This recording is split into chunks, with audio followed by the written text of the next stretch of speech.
Iron Widow. So what? You file paperwork for the army?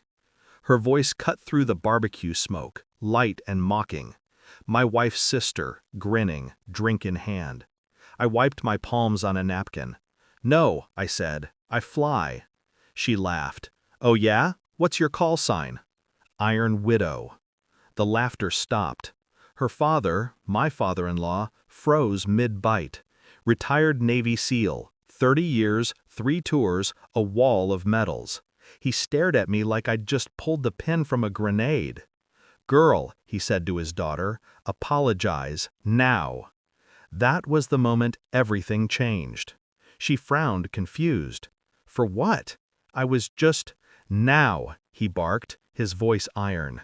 The table went silent. Even the music from the speakers seemed to hesitate. I watched her face shift from smug amusement to something else, something nervous, and I knew. There was more to that question than she realized, and there was more to his reaction than fear, because he knew exactly who I was. The night ended in fragments. Her father's silence, my wife's questions, her sister's embarrassed laughter trying to patch the air back together. But the look in the old man's eyes stayed. Recognition and guilt. I hadn't flown in 2 years, officially. Unofficially, there were files so black they didn't exist. But someone had told him. Someone close. Someone inside my home. It started with the phone calls. Late, brief. She'd step outside to check something for work. Once I followed, quietly. She was sitting in her car, whispering, the engine off, a hand pressed against her temple. No, he doesn't know. He still thinks I'm here for him. Her voice was low, urgent. I froze, the night pressing against my skin. Then she said it, just one word that snapped the world clean in half. Seal. Not deal, not feel. I went back inside before she could see me, sat on the couch, stared at the blank television until she returned. Everything okay? I asked. She smiled. Too fast. Work stuff, of course. I didn't ask again. Interrogation burns the truth before it shows itself. Observation reveals it whole. Over the next weeks I studied her, not with anger, with precision, patterns, routines, digital traces. Every deleted message resurrected, every file recovered, every location logged. It was there, buried under layers of encryption, photos, coordinates, internal memos. Someone had been using my identity clearance to move classified data through civilian channels, my credentials, my encryption key. The signature belonged to me, but the hand wasn't mine. There were transfers to an offshore account, all authorized under my name. And one more thing. Attached to her personal profile, a classified communication log with a single encrypted alias, Raven 9. That was her father's old call sign. The betrayal wasn't infidelity, it was espionage.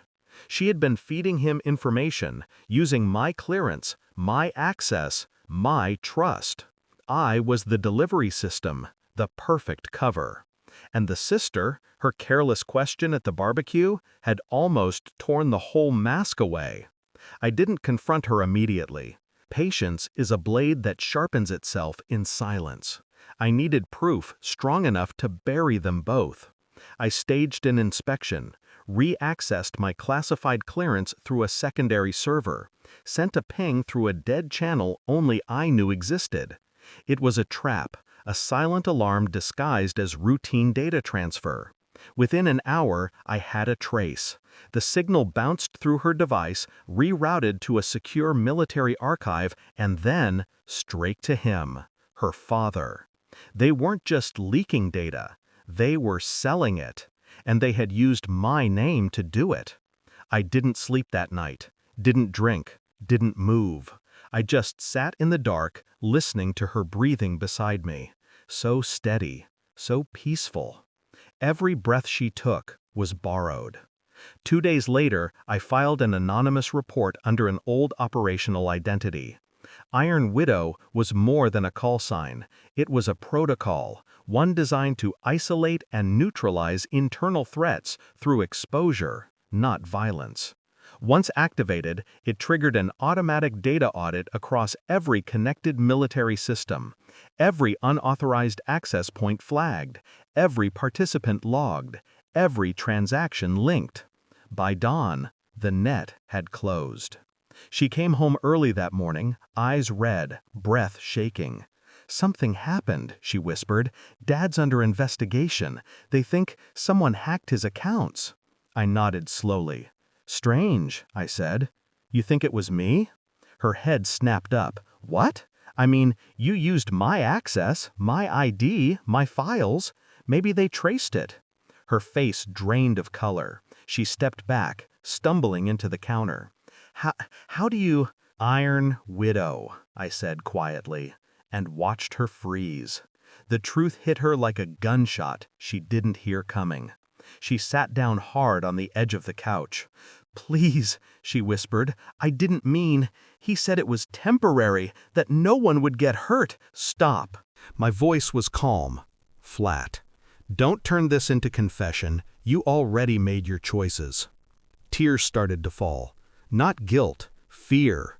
"They'll destroy him," she said. "They'll destroy me." "They already did," I replied. Her phone buzzed. A message flashed across the screen before she snatched it up. "Federal warrant executed. Secure all devices." Her hand trembled. I stood, slipped my ring from my finger and placed it on the table. "You used me," I said. "You built a life on my name and thought I'd never notice.